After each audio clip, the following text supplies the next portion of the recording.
Non-British people of Reddit, what do you find odd about Britain? When British people want to be extra mean to you, they just act super polite. Thanks for that, very helpful. The amount of culinary shows on TV. Food is nice. Went to London for the first time a couple years ago. Had several people say hello with "Hey, you alright?" which made really self-conscious until I realized it was like, "Hey, how are you? Alright mate." The constant battle for who can self-deprecate the most. I would win this battle, but I'm a bit crap at self-deprecation. Honestly, the best thing I ever heard was a black mate of mine tell an American mate, "Don't call me African American, I'm from fricking London." Yeah, in Britain, if you're black, you're black. It's not considered offensive or blunt, it's just the word. When Brits say you wanna go for a drink, American translation, literally one drink. British meaning, 10 pints, kebab and a souvenir traffic cone. In Britain a couple always means two, unless you're going out for a couple, in which case it's possible you will not see that person again for a few days. Roadman. We're just as confused about them as you are.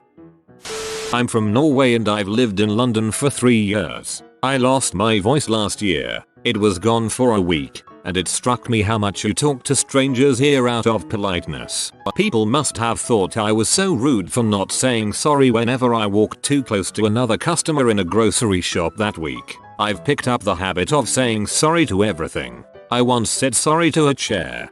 You know you've gone native when you apologize to things. Not necessarily odd, but I love how there are charity shops everywhere. Gotta love getting a bargain on books. Or finding some cute clothes. We have at least 6 in our area. Replying brilliant after every comment makes me wonder if they are being sarcastic or have set a really low bar of what brilliance is.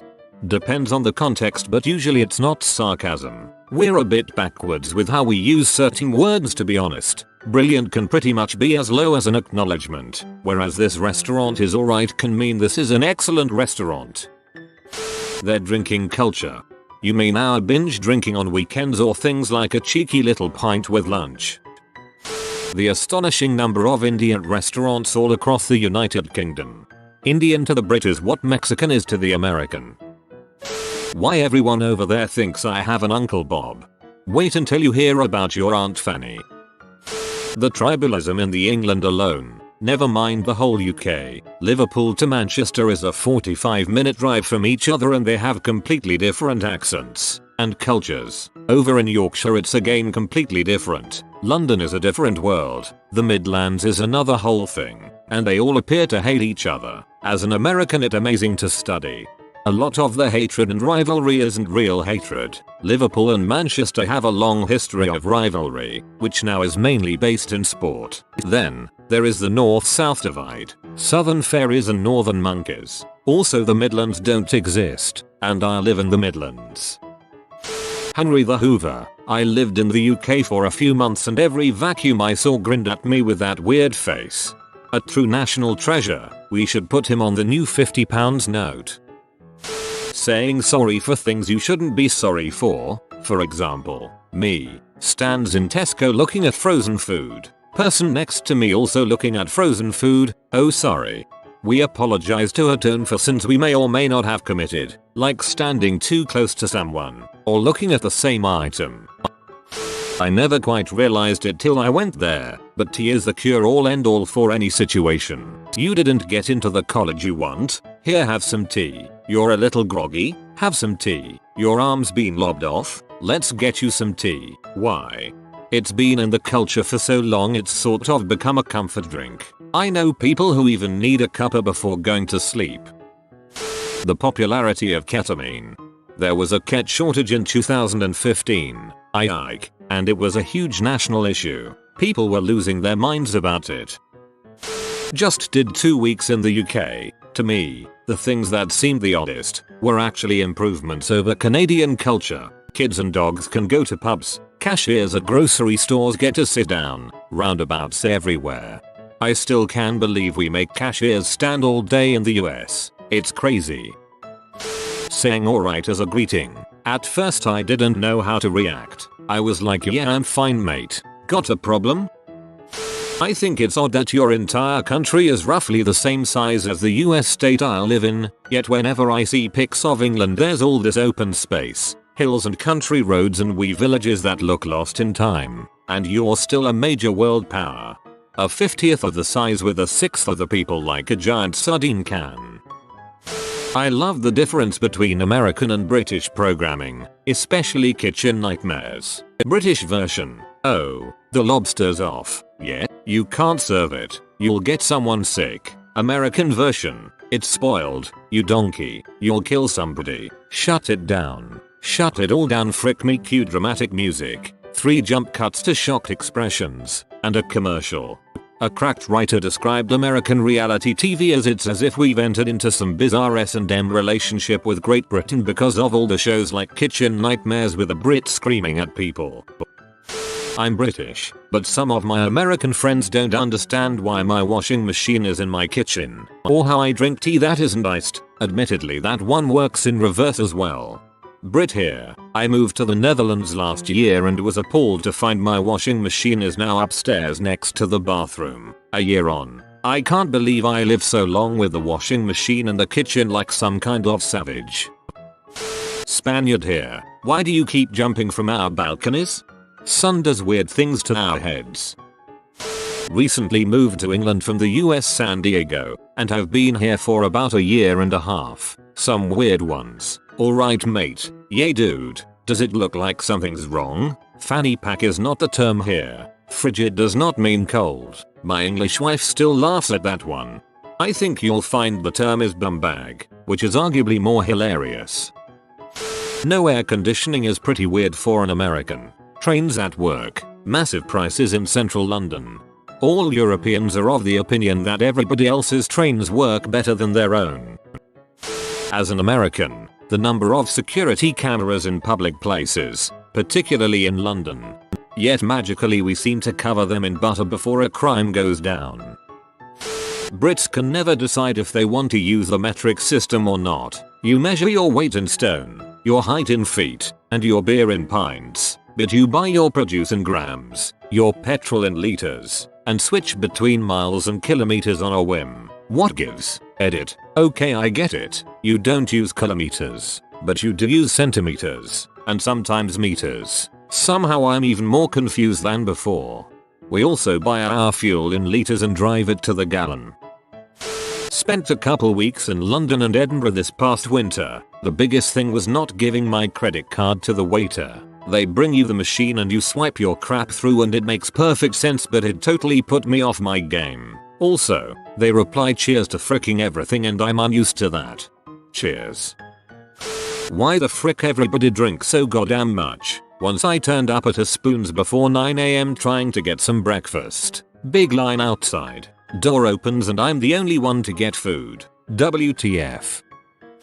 Not necessarily quirky in the sense that you probably meant with this question, but I find it a bit surreal that such a small island was able to have such a wide-ranging and expansive empire at their height. It sort of feels like if the residents of Rhode Island somehow found a way to conquer and govern all of the US and Canada.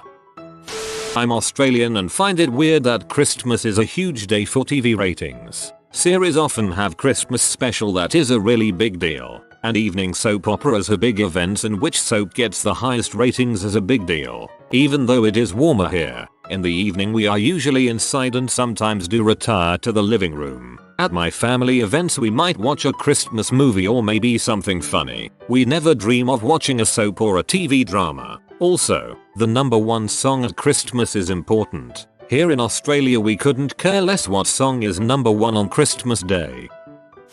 That their summer break is 6-8 weeks. Yeah, because going back to school in August is kind of dumb. That's still summer, not fake summer like the second week of September. As a British person, I'm going to let you guys in on a secret. The more polite we are, the more we hate you. Calling someone a C can be the most endearing term amongst friends. The passive aggressiveness. It was so nice to meet you can be an insult depending on tone. What do you think of the weather can mean stop talking to me. So when I travel in Thailand there are always these chubby girls dressed in spandex club dresses and covered in purple makeup. They're British. We export them. What is up with that nasty fake tan balls? I'm Scottish and I hate this too. It's really prevalent here and it looks ridiculously bad. The way that everyone's waiting his turn to take the bus. You guys are too civilized. Queuing is basically our national sport.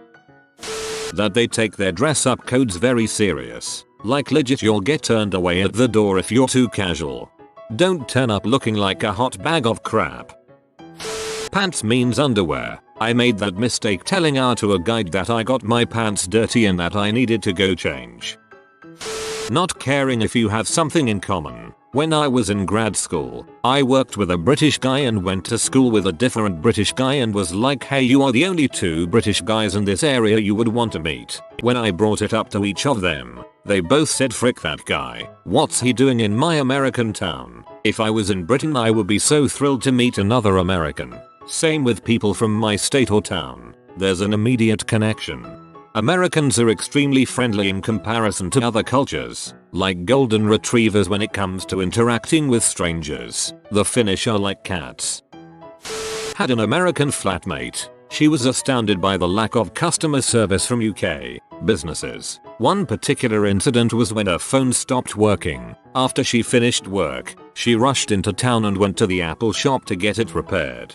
Thing is, she arrived minutes before closing and was shocked when the staff told her she'd have to come back the next day. She came back to the flat really pissed off and said that in the States the employees would have stayed late because she was a paying customer. Instead, they said something along the lines of, sorry, love, we've got families to get home to.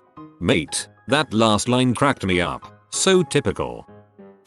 I was watching Very British Problems on Netflix before and they discussed how every day at some workplaces someone or a group of people would stop what they are doing to make tea for the office and they make it however he likes. That seems like a huge waste of time, and why can't people make their own tea? Now if I was there I wouldn't complain and would love having tea served to me, but just curious about this and how common this is. How's this for mind blowing? Some places used to employ a lady to make the tea. That was literally her job. We just call them apprentices now. A fuse in every plug. Separate taps for hot and cold water. No wall sockets in bathrooms. Where do you plug in your electric toothbrush, electric razor or hairdryer? Public drunkenness. Newcastle at night in a nutshell. You have been visited by the happy baby pygmy murder cow. Back away slowly and subscribe quickly to ensure your safety. Like and subscribe, you magnificent person.